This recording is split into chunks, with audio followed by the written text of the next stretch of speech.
दोस्तों आज से कुछ समय पहले तक जब हम बाइनेंस अकाउंट से अपने पैसे विड्रॉल करके बैंक खाते में लेते थे तो उसके बाद में हमारे ऊपर केस हो जाता था और साइबर ब्रांच से हमें फ़ोन आता था और वो बोलते थे कि आपने क्रिप्टो में कुछ स्कैम किया है जिसकी वजह से आपका अकाउंट भी फ्रीज़ कर दिया गया है और आपके ऊपर केस भी हो चुका है, जिसके बाद में हमें जो है काफ़ी सारी परेशानियाँ होती थी।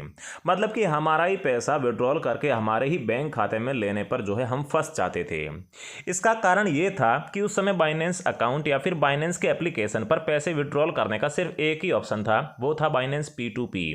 और उस समय उसका गलत इस्तेमाल करके कुछ स्कैमर लोग थे जो उस P2P में आकर बैठ गए थे और वो लोगों को यहाँ पर जो है गलत तरीके से यहाँ पर स्कैम में फंसा रहे थे और उनके ऊपर जो है केस करवा कर पैसे ऐंठ रहे थे। तो दोस्तों उसी प्रॉब्लम का सॉल्यूशन निकालने के लिए अब बाइनेंस ने यहाँ पर एक नया ऑप्शन लॉन्च किया है, जिसके माध्यम से आप अपने बाइनेंस अकाउंट में जितने भी जो पैसे हैं उनको INR मतलब कि रुपीज़ में सीधे ही अपने बाइनेंस अकाउंट से अपने बैंक खाते में ट्रांसफ़र कर सकते हैं, वो भी मात्र 2 से 4 मिनट के भीतर। और दोस्तों मैं आपको बता दूं कि ये जो नया ऑप्शन है ये बाइनेंस P2P का ही एक अपडेटेड वर्जन है, लेकिन यहाँ पर आपको इस बात की गारंटी दी जाती है कि अगर आप इस ऑप्शन का इस्तेमाल करके यहाँ पर अपने पैसे विड्रॉल करते हैं तो फिर आपके ऊपर यहाँ पर केस नहीं होगा। तो दोस्तों ये ऑप्शन कैसे यूज करना है, कहाँ है, चलिए इसकी पूरी जानकारी ले लेते हैं। तो दोस्तों इसके लिए सबसे पहले आपको अपना बाइनेंस अकाउंट ओपन करना होगा और इसके बाद में जो सबसे नीचे आपको यहाँ पर वॉलेट का एक ऑप्शन दिखाई देगा, सिंपली आपको यहाँ पर क्लिक कर देना है। इसके बाद में दोस्तों यहाँ पर जो अलग अलग प्रकार के ओवरव्यू, फंड, स्पोर्ट, इस प्रकार से जो आपको ऑप्शन दिखाई दे रहे हैं तो आपको सिंपली यहाँ पर जो है स्पोर्ट के ऊपर क्लिक कर देना है। फिर आपका जितना भी जो बैलेंस होगा वो यहाँ पर शो हो जाएगा। फिर आपको यहाँ पर जो है सिंपली ट्रांसफ़र के ऑप्शन पर क्लिक करना है। इसके बाद में आप जितना भी अमाउंट है यहाँ पर जो है अपने बैंक खाते में ट्रांसफ़र करना चाहते हो उतना अमाउंट आपको अपने स्पोर्ट वॉलेट से जो है ट्रांसफ़र करके फंडिंग वॉलेट में ले आना है। जैसे कि फॉर एग्जांपल मैं यहाँ पर सिर्फ जो है 50 USDT ही यहाँ पर मेरे बैंक खाते में लेना चाहता हूँ, क्योंकि मैं आपको फॉर एग्जांपल बताने की कोशिश कर रहा हूँ। तो दोस्तों यहाँ पर मैं 50 USDT टाइप करके कन्फर्म ट्रांसफ़र के ऊपर क्लिक कर देता हूँ।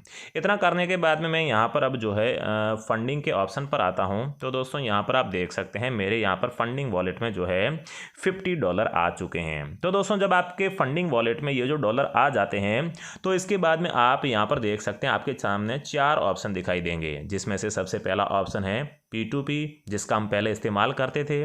इसके बाद में है पे का ऑप्शन और इसके बाद में गिफ्ट कार्ड और पूल का ऑप्शन है। लेकिन दोस्तों आपको यहाँ पर जो सेकंड ऑप्शन पे का ऑप्शन है इसके ऊपर क्लिक कर देना है। तो दोस्तों इसके बाद में जो है आपको यहाँ पर जो सेंड कैश का ऑप्शन दिखाई दे रहा है, सिंपली इसके ऊपर क्लिक कर देना है। यहाँ पर क्लिक करने के बाद में आपके सामने कुछ ऐसा पेज यहाँ पर खुलकर ओपन हो जाएगा, जहाँ पर आपके सामने 2 ऑप्शन दिखाई दे रहे हैं। पहला है एक्सेप्टेड टू रिसीव INR और सेकंड है यूपे USDT, मतलब कि आप यहाँ पर कितने USDT अपने बैंक खाते में लेना चाहते हैं। तो दोस्तों यहाँ पर ये जो USDT का सेकंड ऑप्शन दिखाई दे रहा है यहाँ पर जो है मैं 50 यहाँ पर डाल देता हूँ, बाकी आप जितने भी ट्रांसफ़र करना चाहते हो अपने बैंक खाते में वो राशि आप यहाँ पर डाल सकते हो। तो दोस्तों यहाँ पर आप देख सकते हो आपके बैंक खाते में जो है 50 USDT के बदले 4,351 रुपये और 5 पैसे आएंगे। और इसके नीचे जो है आपको यहाँ पर पेमेंट के अलग अलग ऑप्शन दिखाई देंगे, जैसे कि सबसे पहला ऑप्शन है UPI जहाँ पर आपको बेस्ट प्राइस मिलेगा। उसके बाद में है IMPS और इसके बाद में है यहाँ पर बैंक इंडिया, मतलब कि आप किसी भी बैंक में डायरेक्टली भी यहाँ पर ले सकते हैं, लेकिन सबसे अच्छा रेट आपको यहाँ पर UPI में ही मिलेगा। आप यहाँ पर देख सकते हैं अगर आप UPI से ट्रांसफ़र करते हैं तो आपको यहाँ पर 4,351 रुपये, जबकि यहाँ पर 4,337 और 4,331 रुपये मिलते हैं। मतलब कि नीचे वाले में जो है थोड़ी फीस ज़्यादा लग जाती है, जिससे कि आपको अमाउंट भी कम मिलता है। तो दोस्तों मेरा तो यही कहना है कि आप यहाँ पर UPI से ही ट्रांसफ़र कीजिएगा। तो दोस्तों UPI को सेलेक्ट करने के बाद में नीचे मैं यहाँ पर कंटिन्यू के ऑप्शन पर क्लिक कर देता हूँ। इसके बाद में दोस्तों जो आपका UPI ID होगा वो यहाँ पर लिखा हुआ आ जाएगा। तो दोस्तों यहाँ पर आपको एक बात ध्यान रखना है कि आपको ये जो पैसे है ये उसी अकाउंट में या फिर उसी UPI ID या फिर जिस UPI ID में आप ट्रांसफ़र कर रहे हैं वो जिस बैंक अकाउंट से लिंक है वो अकाउंट उसी का होना चाहिए जिसका ये जो है बाइनेंस अकाउंट है। मतलब कि जैसे फॉर एग्जांपल मान लीजिए ये बाइनेंस अकाउंट राकेश चौधरी का है, तो जिस अकाउंट में आप ये मनी विड्रॉल कर रहे हैं ये अकाउंट भी राकेश चौधरी का ही होना चाहिए, या फिर ये UPI ID भी राकेश चौधरी की ही होनी चाहिए। नहीं तो दोस्तों आपके जो है पैसे यहाँ पर मिस भी हो सकते हैं। अगर ये UPI ID यहाँ पर सही नहीं आती है तो आप नीचे ऐड न्यू बेनिफिशियरी के ऊपर क्लिक करके नई जो है UPI ID यहाँ पर डाल डाल सकते हैं। इसके बाद में दोस्तों सिंपली जो है नीचे आपको यहाँ पर कंटिन्यू का ऑप्शन दिखाई दे रहा होगा, यहाँ पर क्लिक कर देना है। मैं यहाँ पर क्लिक कर देता हूँ। इसके बाद में जो है आपके पूरी रिसिपेंट की जो है यहाँ पर डिटेल आएगी, जैसे कि रिसिपेंट का नाम क्या है, मतलब कि आपका जो भी नाम होगा वो आएगा, साथ ही में आपकी जो UPI ID या फिर बैंक अकाउंट नंबर है वो यहाँ पर लिखा हुआ आएगा, और साथ ही में जो पेमेंट की डिटेल है वो भी आपको यहाँ पर देखने को मिल जाएगी, जैसे कि आपको यहाँ पर 4,351 रुपये मिलने वाले हैं, और जिसमें आपकी जो फीस है ये दोस्तों 0.5 USDT, मतलब कि लगभग मोटा मोटी 40 से 50 रुपये आपकी यहाँ पर फीस लगने वाली है। और जो यहाँ पर कंजर्वेशन रेट है जो आपको यहाँ पर मिलने वाला है वो दोस्तों 1 USDT के बदले में 87.9, मतलब कि मोटा मोटी लेकर चलें तो 1 USDT के बदले आपको यहाँ पर 88 रुपये मिलने वाले हैं। तो दोस्तों अगर आप यहाँ पर जो है बाइनेंस P2P में जाकर देखेंगे तो हो सकता है ये रेट आपको ज़्यादा मिले, लेकिन दोस्तों वहाँ पर रिस्क ज़्यादा बढ़ जाता है।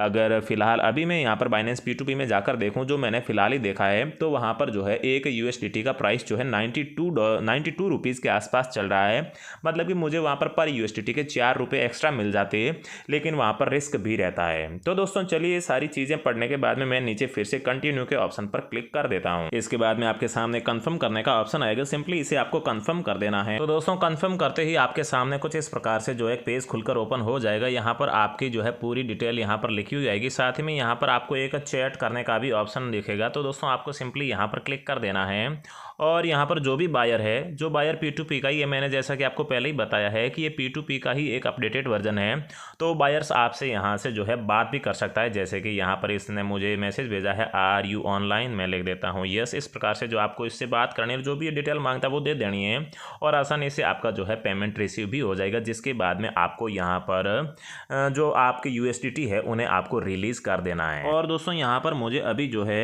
4,334 रुपये मिलेंगे, क्योंकि दोस्तों जो पहले का मेरा यहाँ पर ऑर्डर था वो कैंसिल हो चुका है। अभी मुझे यहाँ पर 87.56 के हिसाब से 4,334 रुपये मेरे बैंक अकाउंट में मिलेंगे, जिसके बाद में मैं ये पेमेंट अप्रूव कर दूंगा। तो दोस्तों इसके बाद में आप देख सकते हैं यहाँ पर जो बायर था उसने पैसे भी सेंड कर दिए हैं, और मुझे स्क्रीनशॉट भी भेज दिया है, जिसमें आप देख सकते हैं यहाँ पर पूरा जो है अमाउंट वगैरह आ चुका है।